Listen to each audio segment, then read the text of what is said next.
Shoulders and hips. 2 joints important for life, 2 joints important for golf. And what's important is not just having the flexibility in these joints, but also the mobility. That means the strength to go through a full range of motion in each joint. And one very useful item that you can use to train mobility in both the shoulders and the hips is what you're standing on right here. I'm on a piece of turf, but we're talking about the ground. And here's 2 moves that you can add to your regular workout or even as a warm-up before performing any kind of dynamic activity, from swinging a golf club to lifting your couch, that can prime these joints and the muscles that surround them for that activity. So we start with something more for the shoulders and for that thoracic rotation. And what I want you to do is get into a bridge position. I'll show you what that means right here. You've probably done this in the past if you're experiencing any kind of modern fitness. You're going to press up with your hips. Try to create as parallel of an angle with your trunk and your thighs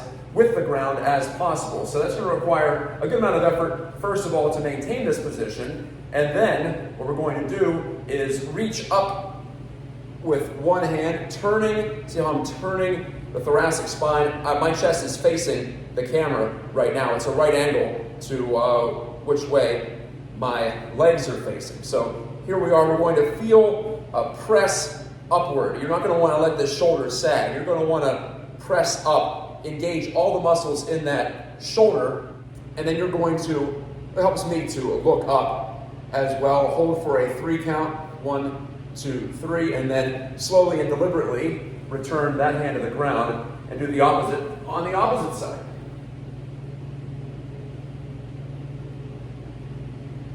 And I know for me, I feel it a little bit more in that left shoulder. That's a shoulder that I've had some injuries in the past, some soreness, just because it is the lead shoulder. When you're turning through, that's where a lot of that force that's generated from your body turn is being transferred through. So this shoulder's got to be strong. Make sure you do 2 sets of 10 on each side and add that to your regular workout.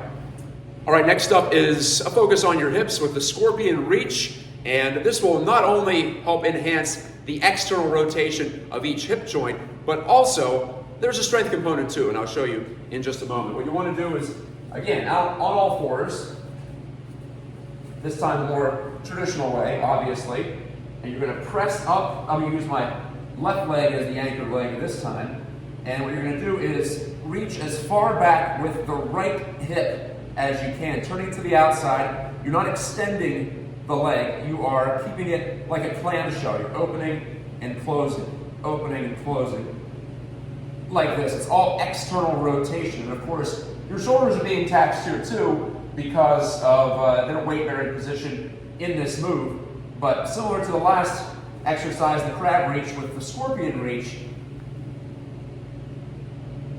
hold for a 3 count and do 10 on each side. And just think about this motion here, like 2 doors opening. You're not pushing back, you're simply opening. So if it helps you, you might want to think about the sole of your foot pressing back against the grain that way, back toward the direction in which you're trying to open up that hip. I'll show it to you one more time, this time from a different angle.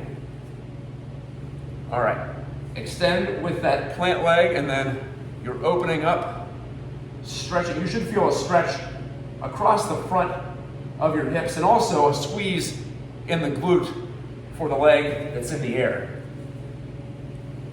So you're pushing up with the plant leg, but also extending back and around. As you see there's the sole of my shoe going toward the camera.